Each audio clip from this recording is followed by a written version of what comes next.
அடேங்கப்பா!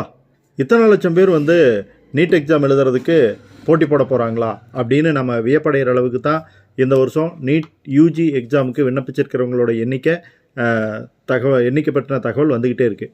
கடந்த சில நாட்களுக்கு முன்னால் இறுதி நாளுக்கு முன்னாடி பார்த்தீங்கன்னா 21 லட்சத்துக்கும் மேற்பட்ட அப்ளிகேஷன்ஸ் வந்திருக்கு. இது கடந்த ஆண்டை விட அதிகம் அப்படின்னு சொல்லியிருந்தாங்க. கடந்த ஆண்டு பார்த்தீங்கன்னா 20 லட்சம் ப்ளஸ் ஸ்டூடெண்ட்ஸ் வந்து அப்ளை பண்ணியிருந்தாங்க.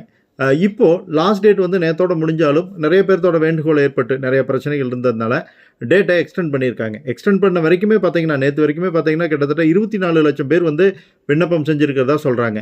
அதாவது கடந்த ஆண்டை விட 4.5 லட்சம் பேர் இது வரைக்கும் விண்ணப்பம் செஞ்சுருக்காங்க. இன்னும் 16ஆம் தேதி வரைக்கும் டைம் கொடுத்துருக்காங்க. இன்னும் எத்தனை லட்சம் பேர் வந்து அதிகரிக்க போகிறாங்க அப்படின்னு தெரில. ஸோ நீட் எக்ஸாமை பொறுத்த வரைக்கும் காம்படிஷன் ஜாஸ்தியாக இருக்குது. ப்ராப்பராக பிளான் பண்ணுங்கள். டெஃபினட்டாக அடித்து தூள் கலப்பலாம். நீட் சம்மந்தப்பட்ட தகவல்களுக்கு நம்ம சேனலை மறக்காமல் சப்ஸ்கிரைப் பண்ணிக்கங்க.